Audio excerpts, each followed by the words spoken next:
சொக்கநாதரா இருக்கட்டும், திருவண்ணாமலை அருணாச்சலேஸ்வரரா, இல்லை தில்லை நடராஜரா, இல்ல தஞ்சை பெருவுடையாரா கூட இருக்கட்டும், இப்படி எந்த சிவன் கோயிலா இருந்தாலும் இரவு அர்த்தஜாம பூஜை பண்ணி பள்ளியறை பாடல் பதிகம் பாடி சாமிய தூங்க வச்சு கோயில் நடைய சாத்துவாங்க இல்லையா? அதுக்காக பொதுவா 9 பாடல்கள் பாடப்படும். அந்த 9 பாடல்களுமே உத்தரகோசமங்கை சாமி நீங்க பள்ளியறைக்கு தூங்க போங்க அப்படின்னு சொல்லிதான் வரிகள் வருமே தவிர அந்தந்த கோயில் சாமிகள் பேரை சொல்லி பெருவுடையாரே நீங்க தூங்க போங்க, சொக்கநாதரே தூங்குங்க அப்படின்னு சொல்லி பாடப்படுறது கிடையாது.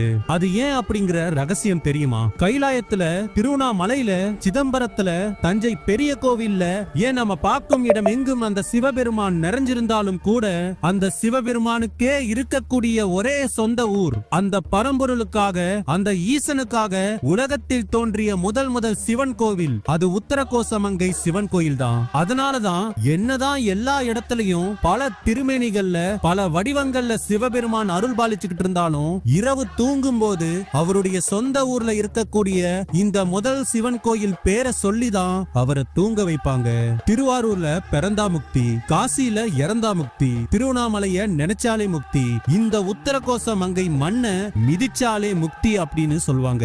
ஆனா நீங்க மட்டும் இல்ல, உங்க முன்னோர்களும் சேர்ந்து 300 ஜென்மங்களா வெறும் புண்ணியம் மட்டுமே செஞ்சிருந்தா மட்டும்தான் நீங்க இந்த ஒரு கோயில் மண்ணையே மிதிக்கவே முடியும். இந்த பிரபஞ்சத்துல சிவபெருமான் ஒருத்தர் இருக்காரு அப்படின்னா அவர் நிரந்தரமா இருக்கக்கூடிய ஒரே இடம் அது இந்த உத்தரகோசமங்கை தான் அப்படின்னு மாணிக்க வாசகர் சொல்றாரு.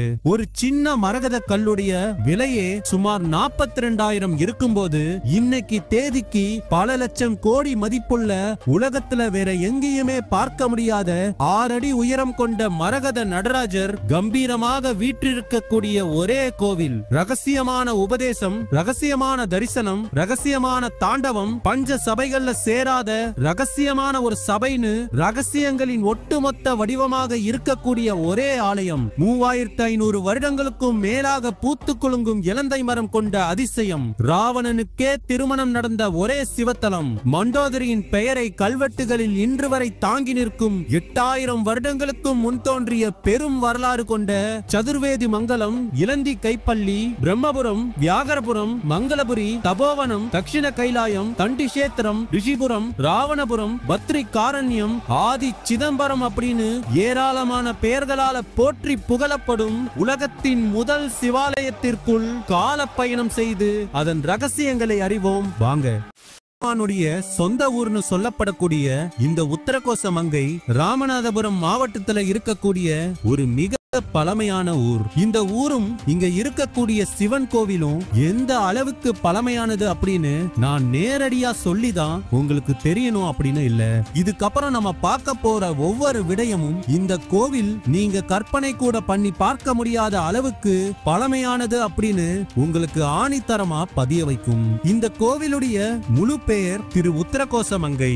பொதுவா இந்த பேரை கேட்கும் போதே வித்தியாசமா இருக்கும். என்னடா சிவன் கோயில்னு சொன்ன, ஆனா பேருல மங்கை அப்படின்னு வருதேன்னு நீங்க நினைக்கலாம். ஆனா இந்த பெயருடைய அர்த்தத்துல தான் இந்த கோவிலுடைய வரலாறே அடங்கி இருக்கு. உத்திரம் அப்படின்னா ரகசியம்னு அர்த்தம். கோஷம் அப்படின்னா ஒரு விஷயத்தை சொல்லுதல். மங்கைங்கிற சொல் இங்க அம்பால குறிக்குது. அதனால ஏதோ ஒரு ரகசியம் இந்த இடத்துல வச்சு அம்பாலான பார்வதி தேவிக்கு சொல்லப்பட்டிருக்கு. பார்வதி தேவிக்கே ரகசியம் சொல்லக்கூடிய ஒரு ஆளா அப்படின்னா அது சிவபெருமானா தான் இருக்க முடியும். ஆக ஏதோ ஒரு ரகசியத்தை சிவபெருமான் பார்வதி தேவிக்கு இந்த ஒரு இடத்துல உபதேசம் பண்ணிருக்காரு. அதுல எந்த ஒரு மாற்று கருத்தும் இல்ல. ஆனா ஏன் இந்த ஒரு குறிப்பிட்ட இடத்துக்கு வந்து சிவபெருமான் பார்வதி அம்மா கிட்ட ரகசியத்தை சொல்லணும்? எப்பேற்பட்ட ரகசியமா இருந்தாலும் கைலாயத்துல வச்சே சொல்லிருக்கலாமே, எதுக்காக இங்க வந்து சொல்லணும் அப்படிங்கிற விஷயத்துலதான் இந்த கோவிலுடைய வரலாறு ஒளிஞ்சிருக்கு. சிவபெருமான் இதுவரை 64 திருவிளையாடல்களை நடத்தி இருக்கிறாரு. அதுல ஒரு திருவிளையாடல் நடந்த ஒரு ஊர் தான் இந்த உத்தரகோசமங்கை. அது என்னன்னு இப்ப நாம பார்க்கலாம். ஒரு சமயம் கைலாய மலையில வச்சு சிவபெருமான் பார்வதி தேவிக்கு வேத ரகசியங்களையும் ஓம் என்கிற பிரணவ மந்திரத்துடைய சூட்சமங்களையும் உபதேசம் செஞ்சிட்டு இருந்தாரு. ஆனா அந்த சமயத்துல பார்வதி தேவியுடைய கவனம் சிதறி சிவபெருமான் சொல்லிக்கிட்டு இருந்த அந்த முக்கியமான விஷயங்களை அவங்க கவனிக்காம விட்டுறாங்க. இதனால கடும் கோபப்பட்ட சிவபெருமான் பார்வதி தேவிக்கு ஒரு சாபத்தை கொடுக்கிறாரு. எவ்வளவு முக்கியமான தத்துவத்தை, வேதத்துடைய விழுப்பொருளை, அதுவும் ஒரு பெரிய ரகசியத்தை யாருக்கும் தெரியாம நான் உனக்கு சொல்லிட்டு இருக்கேன். நீ என்னடானா அதை கவனிக்காம விளையாட்டுத்தனமாவா இருக்க? உன்னை தேடி வந்த ஞானத்தை உதாசீனப்படுத்தின நீ ஒரு சாதாரண மீனவ பெண்ணா பூமியில பிறவி எடுத்து கல்வி, கேள்வி, ஞானம்னு எதுவுமே இல்லாம வளர்ந்து வருவாயாக அப்படின்னு ஒரு பெரும் சாபத்தை கொடுத்துடுறாரு. இதனால மனம் வருந்திய பார்வதி தேவி சிவபெருமான் கால்ல விழுந்து சாப விமோசனம் வேண்டினாங்க. அப்போ சிவபெருமான் சொல்றாரு, கவலைப்படாத பார்வதி, நான் வந்து உன்னை கல்யாணம் பண்ணி இப்போ நீ தவறவிட்ட அந்த வேதத்துடைய விழுப்பொருளை, அதன் ரகசிய சாராம்சத்தை நானே உனக்கு மீண்டும் சொல்லி உன்னை மறுபடியும் என்னோட கூட்டிட்டு போறேன் அப்படின்னு சொல்லி அருள் புரிந்தார். இப்படி சாபம் வாங்கிய பார்வதி தேவி பூலோகத்துக்கு கிளம்பி போற அதே சமயம் இன்னொரு எதிர்பாராத விஷயம் கைலாயத்துல நடக்குது. தங்களுடைய அம்மாவுக்கு சிவபெருமான் சாபம் கொடுத்துட்டாரு அப்படின்னு கேள்விப்பட்ட விநாயக பெருமானும் முருகரும் ரொம்பவே கோபப்படுறாங்க. வேத உபதேசத்தை சரியா கேட்கல அப்படிங்கிற ஒரு சின்ன காரணத்துக்காகவா எங்க அம்மாவுக்கு சாபம் கொடுக்கப்பட்டது? அது என்ன அவ்வளவு பெரிய தப்பா என்ன? அப்படிப்பட்ட வேதம் இனி எதுக்கு அப்படின்னு சொல்லி அப்போ ரொம்ப சின்ன பசங்களா இருந்த முருக பெருமானும் விநாயகரும் வேதங்களை பூரா எடுத்து சமுத்திரத்துல வீசி எரிஞ்சிடுறாங்க. இதனால சிவபெருமானுக்கு இன்னமும் கோபம் அதிகமாகுது. ஏற்கனவே பார்வதி தேவி செஞ்சுட்டு போன அந்த காரியத்தால கோபத்துடைய உச்சியில இருந்த ஈசனுக்கு இந்த ரெண்டு பசங்களும் செஞ்சது இன்னும் கோபத்தை அதிகப்படுத்திச்சு. ஆனா என்னதான் இருந்தாலும் விநாயகரும் முருகனும் அப்போ குழந்தைகள் இல்லையா? நம்ம வீட்டுல இருக்கிற சின்ன குழந்தைகள் சில சமயம் விலை மதிக்க முடியாத சில புத்தகங்களை கிழிச்சிருவாங்க. அதுக்காக நாம அவங்க கிட்ட கோபத்தை காட்ட முடியுமா? முடியாது இல்ல. அதே மாதிரிதான் சிவபெருமானுக்கு வந்த அந்த கோபம் குழந்தைகள் மேல போகாம இன்னொருத்தருடைய பக்கம் திரும்பியது. ஆமாங்க, அவங்க தான் சின்ன பசங்க விவரம் தெரியாம வேதங்களை எடுத்து கடல்ல வீசிட்டாங்க. ஆனா வேதங்களை அவங்க கையில எடுக்கிற வரைக்கும் அதை தடுக்காம கவனக்குறைவா இருந்த கைலாயத்துடைய தலைமை காவலரான நந்தி தேவருக்கு மேலதான் சிவபெருமானுடைய ஒட்டுமொத்த கோபமும் திரும்பியது. அதனால அவர் நந்திய பார்த்து, வேதங்களை எல்லாம் கடல்ல வீசுற வரைக்கும் எதுவும் செய்யாம சும்மா வேடிக்கை பார்த்துட்டு இருந்த நீ இனி ஒரு மீனாக பிறந்து எந்த கடல்ல வேதங்கள் தூக்கி எறியப்பட்டதோ அதே கடல்ல அந்த வேதங்களை தேடி அலைவாயாக அப்படின்னு நந்தியம் பெருமானுக்கும் இந்தா பிடின்னு ஒரு சாபத்தை கொடுத்துடுறாரு. இதனால நந்தி தேவர் ஒரு சுறாமீனா பிறந்து கடல் முழுக்க ஒரு பக்கம் சுத்திக்கிட்டு இருக்காரு. அதே சமயம் இன்னொரு பக்கம் பார்வதி தேவி கடற்கரை ஓரத்துல ஒரு புன்னை மரத்தடியில ஒரு சின்ன குழந்தையா தோன்றி அழ ஆரம்பிக்கிறாங்க. அந்த அழுகுரலானது அந்த பக்கமா போய்கிட்டு இருந்த மீனவ குல தலைவருடைய செவிகளை எட்டியது. அந்த மீனவ தலைவர் ஒரு மிக பெரிய சிவபக்தர். பல காலமா குழந்தை பாக்கியம் வேண்டி சிவபெருமான கும்பிட்டு வந்ததுனால அவருடைய கண்ணுல படும்படியா பார்வதி தேவி அந்த இடத்துல குழந்தையா தோன்றினாங்க. இது கண்டிப்பா அந்த ஈசன் கொடுத்த வரம் தான் அப்படின்னு அகமகிழ்ந்த அந்த மீனவ தலைவர் அந்த குழந்தையை எடுத்து பாராட்டி சீராட்டி வளர்த்து வந்தார். இப்படியே அன்னை வளர்ந்து குமரி பருவத்தை அடைகிறாங்க. அதே மாதிரி கடல்ல சின்ன மீனா சுத்திக்கிட்டு இருந்த நந்தி தேவரும் ஒரு மிக பெரிய சுறா மீனாக வளர்ந்து கடல் முழுக்க வேதங்களை தேடி ஆக்ரோஷமா அலைஞ்சுக்கிட்டு இருந்தாரு. அப்போ அங்க மீன் பிடிக்க வர மீனவர்களுடைய வலைய அறுத்தும் படகுகளை சேதப்படுத்தியும் அட்டகாசம் செஞ்சுக்கிட்டு இருக்காரு. நாளுக்கு நாள் அவருடைய அட்டகாசங்கள் ஒரு பெரும் அச்சுறுத்தலா மாறிக்கிட்டு வருது. இதையெல்லாம் பார்த்த மீனவர்கள் அவங்க தலைவர் கிட்ட போய் முறையிடுறாங்க. மீனவர்கள் படும் துயரத்தை நேர்ல பார்த்த அந்த தலைவர், இந்த சுறா மீனை யாரு பிடிக்கிறாங்களோ அவங்களுக்கு நான் என் பொண்ணை கட்டி தரேன் அப்படின்னு ஒரு அறிவிப்பை கொடுக்கிறாரு. ஆனா உயிருக்கு பயந்து ஒரு மீனவன் கூட அந்த சுறா மீனை பிடிக்க முன் வரல. இப்படி சிவபெருமானுடைய திருவிளையாடல் நடப்பதற்கான நேரம் உருவானது. உடனே பரம்பொருள் ஒரு மீனவனாக உருவம் எடுத்து கடலுக்குள்ள தன் வலைய விரிச்சு அங்க பெரிய சுறா மீனாக அலைஞ்சுகிட்டு இருந்த நந்தியம் பெருமான புடிச்சு கட்டி இழுத்துட்டு வந்து கரையில தூக்கி வீசுறாரு. இப்படியும் ஒரு வீரன் இருக்க முடியுமா அப்படின்னு அனைவரும் வியந்துகிட்டு இருக்கும் அந்த நேரத்துல கொடுத்த வாக்கின்படி அந்த மீனவ தலைவர் தன் மகளாக வளர்த்து வந்த அன்னை பார்வதி தேவிய சிவபெருமானுக்கு திருமணம் செஞ்சு கொடுக்கிறாரு. இப்போ அந்த சாப விமோசனத்துக்கான கடைசி பகுதி ஒண்ணு பாக்கி இருக்கு இல்லையா? அதனால சிவபெருமான் என்ன பண்றாரு அப்படின்னா, இன்னைக்கு உத்தரகோசமங்கை சிவன் கோயில் இருக்கு இல்லையா, சரியா அந்த இடத்துல இன்னைக்கு கோயில் வாசல் இருக்கிற இடம் வரைக்குமே அந்த காலத்துல கடற்கரையா இருந்திருக்கு. இப்பதான் காலப்போக்குல நாளடைவுல கடல் உள்வாங்கி உள்வாங்கி இப்போ இருக்கிற ஏர்வாடி வரைக்கும் போயிடுச்சு. அதனால அந்த காலகட்டத்துல கோயில் இருக்கக்கூடிய அந்த உத்தரகோச கடற்கரை பகுதியில வச்சுதான் ஈசன் பார்வதி தேவிய திருமணம் செஞ்சிருக்காரு. அது மட்டும் இல்லாம அந்த இடத்திலேயே வேற யாருக்கும் தெரியாம ரகசியமா விட்டு போன அந்த வேத உபதேசத்தையும் தேவிக்கு முழுசா செஞ்சு முடிச்சாரு. இதனாலதான் இந்த இடமும் கோவிலும் உத்தரகோச மங்கை அப்படின்னு பெயர் பெற்றது. இப்படி வேதத்துடைய ரகசியங்களை தேவிக்கு உபதேசம் செஞ்சது மட்டும் இல்லாம சிவபெருமான் அதுவரை செய்யாத ஒரு விஷயத்தையும் பார்வதி தேவிக்காக அந்த ஒரு இடத்துல ரகசியமா செஞ்சு காட்டுறாரு. அதாவது அதுவரை யாருக்கும் கிடைக்காத ஒரு பெரிய பாக்கியமா பார்வதி தேவிக்கு ஒரு பூட்டிய அறைக்குள்ள சிவபெருமான் தன் ஆனந்த தாண்டவத்தை முதலாக ஆடி காட்டினார். இப்படி சிவபெருமானால பரதநாட்டிய கலையை உலக மக்களுக்கு முதலில் அறிமுகம் செய்யப்பட்ட உண்மையான ஒரு இடம் இந்த உத்தரகோசமங்கை தான். இப்படி சிவபெருமான் ரகசியமாக ஆடிய அந்த ஆனந்த தாண்டவத்தை பத்தி கேள்விப்பட்டு நாங்களும் அந்த அற்புத காட்சியை பார்க்கணுமே அப்படின்னு சொல்லி அந்த காலத்தை சேர்ந்த எத்தனையோ ரிஷி முனிவர்கள் சித்தர்கள் எல்லாம் சிவபெருமான நோக்கி தவம் கிடக்க ஆரம்பிக்கிறாங்க. அப்படி தவம் செஞ்சவங்கல்ல 2 முக்கியமான முனிவர்கள் தான் பதஞ்சலி முனிவரும் வியாகரபாத முனிவரும். ஆமாங்க, இந்த 2 முனிவர்களை பத்தி தான் நாம நடராஜரின் ரகசியங்கள்ங்கிற காணொலியில தெளிவா பார்த்திருப்போம். அந்த காணொலிய நீங்க இன்னும் பார்க்கல அப்படின்னா கீழே டிஸ்கிரிப்ஷன்ல லிங்க் கொடுக்கிறேன், அதை மறக்காம பாருங்க. இப்படி இந்த 2 பேரும் சிவபெருமான நோக்கி தவம் செய்யறத பார்த்து மனமகிழ்ந்த ஈசன் அவங்க முன்னாடி தோன்றி, முனிவர்களே, இது உத்தரகோச மங்கை. இங்க நான் மங்கை பார்வதி தேவிக்காக மட்டும்தான் ஒரு தனி அறைக்குள்ள ரகசியமாக நடனமாடி காமிச்சேன். உங்களுக்கு அந்த நடனத்தை தானே பார்க்கணும். நேரா தில்லைவனத்துக்கு போங்க, அங்க என்ன நினைச்சு தவம் செஞ்சுவாங்க.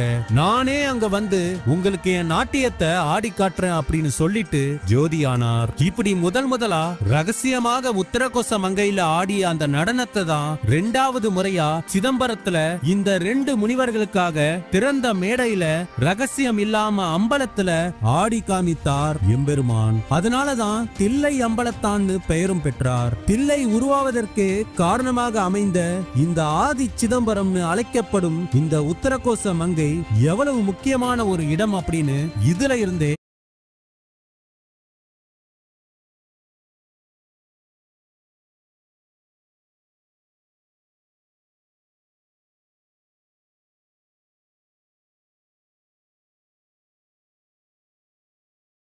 செஞ்சுவாங்க. நானே அங்க வந்து உங்களுக்கு என் நாட்டியத்தை ஆடி காட்டுறேன் அப்படின்னு சொல்லிட்டு ஜோதியானார். இப்படி முதலா ரகசியமாக உத்தரகோச மங்கையில ஆடிய அந்த நடனத்தை தான் 2வது முறையா சிதம்பரத்துல இந்த 2 முனிவர்களுக்காக திறந்த மேடையில ரகசியம் இல்லாம அம்பலத்துல ஆடி காமித்தார் எம்பெருமான். அதனாலதான் தில்லை அம்பலத்தான்னு பெயரும் பெற்றார். தில்லை உருவாவதற்கு காரணமாக அமைந்த இந்த ஆதி சிதம்பரம் அழைக்கப்படும் இந்த உத்தரகோச மங்கை எவ்வளவு முக்கியமான ஒரு இடம் அப்படின்னு இதுல இருந்தே நாம தெரிஞ்சுக்கலாம். இதனாலதான் இந்த ஒரு கோவில் உலகத்துல தோன்றிய முதல் சிவன் கோயில் அப்படின்னு சொல்றாங்க. அதுக்கு ஆதாரமா பல விஷயங்கள் இங்க இருக்கு. அதுல ஒண்ணுதான் இந்த கோயில்ல உள்ள நவகிரக வழிபாட்டு முறை. இன்றைக்கு நாம பார்க்கக்கூடிய பல கோவில்கள்ல நவகிரகங்களை வச்சு வழிபடக்கூடிய அந்த நடைமுறையை நாம பார்க்கலாம். ஆனா சங்க காலத்துக்கும் முற்பட்ட காலத்துல உலகத்துல எங்கேயுமே நவகிரக வழிபாடு அப்படின்னு ஒண்ணு கிடையவே கிடையாது. அப்போ இருந்தவங்க எல்லாரும் சூரியன், சந்திரன், அங்காரகன் சொல்லக்கூடிய செவ்வாய், இவங்க 3 பேரை மட்டும்தான் கோயிலுக்குள்ள செல வச்சு வழிபாடு செஞ்சு வந்திருக்காங்களே தவிர இன்னைக்கு நாம கோயில்ல பாக்குற மாதிரி சதுர வடிவுல வரிசையா நிக்கிற நவகிரக சிலைகள் அப்போ கிடையாது. அந்த ஆதி காலத்திலேயே இந்த ஒரு கோவில் உருவானதுனாலதான் இங்கேயும் சூரியன், சந்திரன், செவ்வாய் இந்த 3 சிலைகள் மட்டுமே தான் இருக்குமே தவிர நவகிரக சிலைகள் கிடையாது. இதுல இருந்து இந்த ஒரு கோவில் எவ்வளவு பழமையான கோவில் அப்படின்னு நாம புரிஞ்சுக்கலாம். அதே மாதிரி பல யுகங்களுக்கு முற்பட்ட ஒரு கோவில் இது அப்படின்னு நிரூபிக்கும் விதமா இலங்கேஸ்வரன் ராவணனுக்கு திருமணம் நடந்தது இந்த ஒரு கோவில்ல தான் அப்படிங்கிறதுக்கு நிறைய சான்றுகள் இருக்கு. ராவணனுக்கு கல்யாணம் எப்ப நடந்திருக்கும்? நாம இன்னைக்கு இருக்கிறது கலியுகம். இதுக்கு முன்னாடி நடந்த துவாபர யுகத்துல தான் மகாபாரதம் நடந்திருக்கு. அதுக்கும் முன்னாடி நடந்த திரேதா யுகத்துல தான் ராமாயணம் பயணம் நடந்திருக்கு. அப்போ திரேதா யுகத்திலேயே ராவணன் இந்த ஒரு கோவில்ல வந்து திருமணம் செஞ்சிருக்காரு அப்படின்னா அந்த காலத்திற்கு முன்னாடியே இந்த கோவில் இங்க இருந்திருக்கு அப்படின்னா இது எவ்வளவு பழமையான ஒரு கோவில் அப்படின்னு பாருங்க. அப்படிப்பட்ட அந்த திரேதா யுகத்துல ராவணனுடைய மனைவியான மண்டோதரி இந்த உலகத்திலேயே மிக பெரிய ஒரு சிவபக்தனை மட்டும்தான் நான் கல்யாணம் செஞ்சுப்பேன் அப்படின்னு ஒரே பிடிவாதமா இருந்தாங்க. இதனாலேயே அவங்களுக்கு பல காலமா கல்யாணம் நடக்காம தள்ளி போயிட்டே வருது. அப்படி இருக்கும்போது ஒரு நாள் அவங்களுடைய தீவிர பக்தியை பார்த்து மெச்சிய சிவபெருமான் மண்டோதரிக்கு ஒரு வரம் கொடுக்கிறாரு. அந்த ஒரு வரத்தால தான் இந்த உலகத்திலேயே மிக பெரிய ஒரு சிவபக்தனான ராவணனை கணவனாக அடைந்தார் மண்டோதரி. அந்த ஒரு திருமணத்தை சிவபெருமானே நேர்ல வந்து நடத்தியும் வைக்கிறாரு. எங்க வச்சுங்கிறீங்க? இப்ப இங்க உத்தரகோசமங்கை கோயிலுடைய கருவறை இருக்கே அதே இடத்துல வச்சுதான் அத்தனை யுகங்களுக்கு முன்னாடி அந்த சிவபெருமானே நேர்ல வந்து அந்த திருமணத்தை நடத்தி வச்சிருக்காரு. அதனாலதான் அந்த ஒரு மங்களகரமான கல்யாணத்தை நடத்தி வச்சதுனாலதான் இந்த கோயில்ல இருக்கக்கூடிய சிவபெருமானுக்கு மங்களநாதர் அப்படிங்கிற பெயரால் அழைக்கப்படுறார். இன்னைக்கும் இந்த கோவில் முழுக்க மண்டோதரியுடைய பெயர் பல கல்வெட்டுகள்ல நம்மளால பார்க்க முடியுது. இப்படி கல்யாணம் நடத்தி வச்சது மட்டும் இல்லாம ராவணனுக்கும் மண்டோதரிக்கும் ஒரு குழந்தையாகவே சிவபெருமான் தோன்றி காட்சி கொடுத்த ஒரு அற்புத திருவிளையாடலும் இந்த ஒரு கோவில் மூலமாக தான் நடந்திருக்கு. அது என்ன அப்படின்னா மண்டோதரிக்கும் ராவணனுக்கும் கல்யாணமாகி பல காலமா குழந்தை செல்வம் இல்லாம இருந்திருக்கு.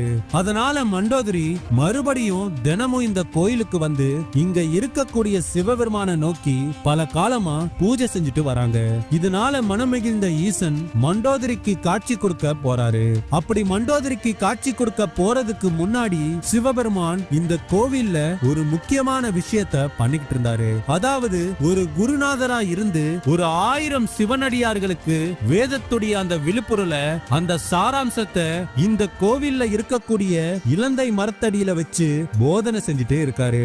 இருந்தாலும் இப்படிப்பட்ட நேரத்துல தான் மண்டோதரிக்காக மனம் இறங்கி அவங்களுக்கு காட்சி கொடுக்கிறதுக்காக சிவபெருமான் ஒரு குழந்தை ரூபத்திலேயே இலங்கைக்கு போக முடிவு பண்றாரு. அப்படிப்பட்ட நேரத்துல அந்த 1000 சிவனடியார்களை எல்லாம் கூப்பிட்டு ஓலை சுவடிகள்ல இருக்கக்கூடிய அந்த வேத ஆகமம் எல்லாத்தையும் அவங்க கிட்ட கொடுத்துட்டு நான் இப்போ இலங்கைக்கு போய் மண்டோதரிக்கு காட்சி கொடுக்க போறேன். ஒருவேளை ராவணன் என்ன பார்த்து என்ன தொட்டான் அப்படின்னா அடுத்த நொடியே நான் அங்க இருந்து மறைஞ்சு இந்த இடத்துல ஒரு அக்னி பிளம்பா உருவெடுத்து நிப்பேன். இப்படி சொல்லிட்டு ஈசன் கிளம்பி போயிடுறாரு. ஆனா ஏன் இப்படி சிவபெருமான் செய்யணும்? இதுக்கான உள்ளர்த்தம் என்ன அப்படின்னு புரியாம அந்த சிவனடியார்கள் எல்லாரும் குழம்பி போய் நிக்கிறாங்க. அதே நேரம் இலங்கையில ஒரு குழந்தையாக தோன்றி மண்டோதரி வம்சத்துடன் அந்த ஒரு குழந்தைய பார்த்ததும் கையில வாரி எடுத்து கொஞ்சி மகிழ்ந்தாள் மண்டோதரி. கொஞ்ச நேரத்திலேயே அந்த இடத்துக்கு ராவணன் வரார். அவரும் அந்த குழந்தைய பார்த்து ரொம்பவே சந்தோஷப்படுறாரு. யார் இந்த குழந்தை, எப்படி கிடைச்சது அப்படின்னு விசாரிக்கிறாரு. மண்டோதரி எனக்கு தெரியலங்க அப்படின்னு சொல்றாங்க. இது ஏதோ தெய்வ குழந்தைன்னு மட்டும் ராவணனுக்கு புரியுது. அப்போ அந்த சமயம் ராவணனுடைய கண்களுக்கு அந்த குழந்தை பல நிறங்கள்ல மாறி மாறி காட்சி கொடுக்குது. அதனால மேலும் ஆச்சரியப்பட்ட ராவணன் அந்த குழந்தைய தொடராரு. அடுத்த நொடி சிவபெருமான் ஏற்கனவே சிவனடியார்கள் கிட்ட சொல்லிட்டு போன மாதிரி அந்த இடத்துல இருந்து மறைஞ்சு ஒரு அக்னி பிளம்பாக இங்க உத்தரகோச மங்கையில இருக்கக்கூடிய தெப்ப குளத்துல ஒரு பெரிய அக்னி பிளம்பா தோன்றினார். அதனாலதான் இந்த குளம் அக்னி தீர்த்தம் அப்படின்னு பெயர் பெற்றது. இப்படி அக்னி ரூபத்துல சிவபெருமான பார்த்ததும் அந்த சிவனடியார்கள் எல்லாரும் பரவசம் அடைஞ்சு இது ஈசனுடைய ஜோதியில ஐக்கியமாக தங்களுக்கு கிடைச்ச ஒரு அரிய வாய்ப்பு அப்படின்னு நினைச்சுக்கிட்டு அந்த அடியார்கள் அத்தனை பேரும் ஒருத்தர் பின்னாடி ஒருத்தரா 999 பேரும் அந்த தீக்குள்ள குதிச்சிடுறாங்க. ஆனா கடைசியில ஒரே ஒரு சிவனடியார் மட்டும் ஆண்டவன் வேத ஆகமங்களை பத்திரமா பாத்துக்க சொல்லி கொடுத்துட்டு போயிருந்தார் இல்லையா? நாமளும் இப்போ ஜோதியில குதிச்சுட்டா ஈசன் சொன்ன வாக்கிற்கு அர்த்தம் இல்லாம போயிடும்னு சொல்லி அங்கேயே காத்துட்டு இருக்காரு. கொஞ்ச நேரத்துல சிவபெருமான் அங்க மீண்டும் வரார். அக்னி பிளம்புக்குள்ள குதிச்ச அந்த 999 சிவனடியார்களுக்கும் மோட்சம் கொடுக்கிறாரு. அந்த அக்னி தீர்த்தத்திலேயே அவங்கள மீன்களா மாற்றி இனி காலா காலத்துக்கும் என் கூடவே இருங்க அப்படின்னு சொல்லி அருள் புரிந்தார். அதே நேரம் அந்த ஓலை சுவடிகளை பாதுகாத்து அக்னிக்குள்ள குதிக்காம காத்துக்கிட்டு இருந்த அந்த ஒரு சிவனடியாருக்கு மட்டும் நீ செஞ்ச அற்புத செயலை பார்த்து நான் வியந்து போனேன். உன் புகழ் அகிலம் முழுக்க பரவ நீ இன்னொரு பிறவி எடுப்பாய் அப்படின்னு வரம் கொடுத்தார். அப்போ அந்த சிவனடியார், ஆண்டவனே, இன்னொரு பிறவி எடுத்தா நான் உங்களை மறந்து போயிருவேனே, நான் எப்படி உங்களை வந்து சேர்றது அப்படின்னு கவலையுடன் கேட்கிறாரு. அதுக்கு ஈசன், கவலைப்படாத, நானே உன்னை வந்து தடுத்தாட்கொள்வேன்னு சொல்லி சத்தியம் செஞ்சு கொடுக்கிறாரு. இப்படி வரத்தை வாங்கின அந்த சிவனடியார் மீண்டும் இன்னொரு பிறவி எடுத்து 63 நாயன்மார்களில் மிக முக்கியமான நால்வரில் ஒருவராக போற்றப்படும் மாணிக்க வாசகர். இப்படி அப்பர், சுந்தரர், திருஞான சம்பந்தர், மாணிக்க வாசகர் என்கிற அந்த முக்கியமான நால்வரில் ஒருவரான மாணிக்க வாசகராக பிறந்து திருவாசகத்தை நமக்கு அருளினார். அந்த திருவாசகத்துல அவர் பாடின பாட்டுக்கள் தான் பள்ளியறை பாடலாக 9 பதிகங்களாக எல்லா சிவன் கோயிலையும் இன்னைக்கு வரைக்குமே பாடப்பட்டு வருது. தன்னுடைய முற்பிறவில தனக்கு சிவபெருமான் இந்த உத்தரகோச மங்கையில வச்சுதானே காட்சி கொடுத்து அருள் புரிஞ்சார். அதனாலதான் அந்த பெருமைகளை புரிஞ்சுக்கிட்டு இது சிவபெருமானுடைய சொந்த ஊர் அப்படின்னு பொருள் படும்படியாக எழுதி கொடுத்துட்டு போயிருக்கார். அதே மாதிரி அந்த 1000 சிவனடியார்கள் அக்னிக்குள்ள போய் ஐக்கியமானாங்கல்ல, அதை குறிக்கும் விதமாக இந்த கோவில்ல சகஸ்ர லிங்கம்னு ஒரு சக்தி வாய்ந்த லிங்கம் இருக்கு. கூடவே 2 மாணிக்க வாசகருடைய சிலையும் இங்க இருக்கு. ஒன்னு அவருடைய முற்பிறவிய குறிக்கிற மாதிரி ஜடாமுடி எல்லாம் வச்சுக்கிட்ட சிவனடியாரா நிக்கக்கூடிய ஒரு கோலமும், இன்னொன்னு அடுத்த பிறவியில மாணிக்க வாசகரா பிறந்து நாயன்மாரா நிக்கிற மாதிரி தலைமுடியெல்லாம் மலித்து அப்படி ஒரு வடிவத்திலையும் இங்க நாம பார்க்கலாம். இந்த ஒரு கோவில்ல மங்களநாயகி அம்மனுக்கு தனியாகவும் மங்களநாதருக்கு தனியாகவும் தனித்தனி சன்னதிகளும் தனித்தனி ராஜ கோபுரங்களும் இருக்கு. இது போக அந்த மரகத நடராஜருக்கு தனியாக ஒரு சன்னதி உண்டு. இப்படி மூலவர் மங்களநாதர், மங்களநாயகி அம்மா, மரகத நடராஜர்னு இந்த 3 பேருக்குமே தனி கருவறை, தனி அர்த்த மண்டபம், தனி மகா மண்டபம், ஏன் தனி கொடிமரம் கூட, இப்படி எல்லாம் தனித்தனியா இருப்பது வேற எங்கேயுமே பார்க்க முடியாத ஒரு பெரிய அதிசயம். அதே மாதிரி எப்படி தஞ்சாவூர் பெரிய கோவில்ல வராகி அம்மனுக்கு ஒரு தனி சன்னதி இருக்கோ, அதே மாதிரி இந்த கோவில்லையும் ஆதி காலத்தை சேர்ந்த ஒரு வராகி அம்மனுடைய சிலை இருக்கு. 1300ஆம் வருஷத்தை ஒட்டி இந்த ஒரு கோவில்ல இருக்கக்கூடிய அந்த மரகத நடராஜர் சிலைய களவாடி செல்ல ஒரு மிக பெரிய அந்நிய படையெடுப்பு நடந்ததாக வரலாற்று குறிப்புகள் இருக்கு. ஆனா அந்த சமயம் இந்த நடராஜருடைய சிலைய அவங்களால தொடக்கூட முடியாம தோல்வியுடன் திரும்பியதாக பதிவு செய்யப்பட்டுள்ளது. அப்படிப்பட்ட பேரும் புகழும் வாங்கின இந்த ஒரு மரகத நடராஜரை எல்லா நாளுமே நம்மளால சந்தன காப்போடு மட்டும்தான் பார்க்க முடியும். அந்த உண்மையான பச்சை திருமேனியுடன் அந்த ஒளி வீசும் அற்புத மரகத நடராஜரை நாம பார்க்கணும் அப்படின்னா அது வருஷத்துல ஒரே ஒரு நாள் மட்டும்தான் நாம பார்க்க முடியும். அது என்னைக்கு அப்படின்னா மார்கழி திருவாதிரை நட்சத்திரம் வரும் இல்லையா, ஆருத்ரா தரிசனம் அப்படின்னு சொல்லுவாங்க. அதுக்கு முந்தின நாள் மட்டும்தான் இந்த மரகத நடராஜருக்கு அபிஷேகம் செய்யப்பட்டு அன்னைக்கு மட்டும்தான் வருஷம் பூரா சாமிக்கு பூசப்பட்டு இருக்கும் அந்த சந்தன காப்பு கலைக்கப்பட்டு 32 வகையான அபிஷேகங்கள் பண்ணப்படும். மறுநாள் திருப்பியும் சாமியுடைய மேனி முழுக்க சந்தன காப்பு சாத்தப்பட்டு மீண்டும் பழையபடியே ஆகிடுவாரு. அதனால நல்ல ஞாபகத்துல வச்சுக்கோங்க. ஒருவேளை நீங்க இந்த மரகத நடராஜரை சந்தன காப்பு இல்லாம அந்த பச்சை திருமேனியோட பார்க்கணும் அப்படின்னா என்னைக்கு ஆருத்ரா தரிசனமோ அன்னைக்கு ஒரு நாள் முன்னாடி காலையிலேயே கோயிலுக்கு வந்தீங்க அப்படின்னா அன்னைக்கு பகல் முழுக்க சாமி அந்த மரகத திருமேனியோட நமக்கு காட்சி கொடுப்பார். அன்னைக்கு ராத்திரி சாமிக்கு அபிஷேகங்கள் தொடங்கும். நிறைய பேர் இது தெரியாம ஆருத்ரா தரிசனம் அன்னைக்கு தான் சந்தன காப்பு இல்லாம சாமிய பார்க்கலாம் அப்படின்னு இங்க வந்து ஏமாந்து போறாங்க. இப்படி வருஷத்துக்கு ஒரு நாள் மட்டும் கலைக்கப்படும் இந்த சந்தன காப்புல இருந்து எடுக்கப்படும் அந்த சந்தனம் பக்தர்களுக்கு கொடுப்பாங்க.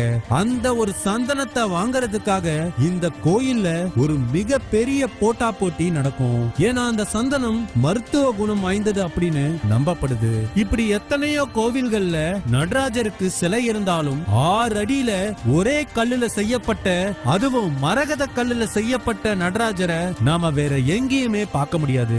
மத்த நடராஜ சிலைகள் மாதிரி இல்லாம இந்த மரகத நடராஜருக்கு கழுத்துல பாம்பும் கிடையாது, தலையில கங்கை இருக்காது, இடையில புலித்தோல் போட்டோலும் இருக்காது. இப்படி ஒரு தனி சிறப்பு வாய்ந்த ஒரு நடராஜர் உருவத்தை நாம உலகத்துல வேற எங்கேயுமே பார்க்க முடியாது. மரகத லிங்கங்கள் வேணா நீங்க சில முக்கியமான கோயில்கள்ல பார்க்கலாம். ஆனா இப்பேற்பட்ட ஒரு 6 அடி மரகத நடராஜரை நீங்க பார்க்கணும் அப்படின்னா கண்டிப்பா இங்க மட்டும்தான் வந்தாகணும். சரி, இப்படிப்பட்ட இந்த நடராஜர் சிலைய எதுக்காக வருஷம் பூரா சந்தன காப்பு போட்டு மூடி வைக்கணும்? அது எதுக்கு அப்படின்னா, நவ ரத்தினங்கள்ல ஒன்னா இருக்கக்கூடிய இந்த மரகத கல்லானது இயற்கையிலேயே ரொம்ப மென்மையான தன்மை கொண்டது. மத்தளம் முழங்க மரகதம் உடைப்படும் அப்படின்னு ஒரு பழமொழியே இருக்கு. அப்படின்னா எந்த அளவுக்கு அந்த கல்லு மென்மையா இருக்கும் அப்படின்னு நாம தெரிஞ்சுக்கலாம். இந்த கோவில் வரலாற்றை நாம பார்க்கும்போது ஆதி காலத்துல இந்த கோவில் ஒரு கடல் இருந்த பகுதி அப்படின்னு நாம ஏற்கனவே பார்த்தோம் இல்லையா? அப்படி கடலுக்கு பக்கத்துல இருந்ததுனால இந்த கோவில்ல இருக்கக்கூடிய பெரிய பெரிய தூண்கள் எல்லாம் இன்னைக்கு நீங்க பார்க்கும்போது அந்த கடல் காத்தோட உப்பு பட்டு அரிச்சு போய் இருக்கிறத நம்மளால இன்னைக்கும் பார்க்க முடியுது. அதே மாதிரியான ஒரு சேதாரம் இந்த விலை மதிப்பில்லாத மரகத நடராஜர் சிலைக்கு உண்டாகிடக் கூடாது அப்படிங்கிற ஒரே காரணத்துக்காக தான் பல யுகங்களாகவே இங்க கடல் இருந்த காலத்துல இருந்தே இந்த நடராஜர் சிலைக்கு சந்தன காப்பு எப்பவும் சாத்தப்பட்டிருக்கும் வழக்கமானது நடைமுறையில் இருக்கு.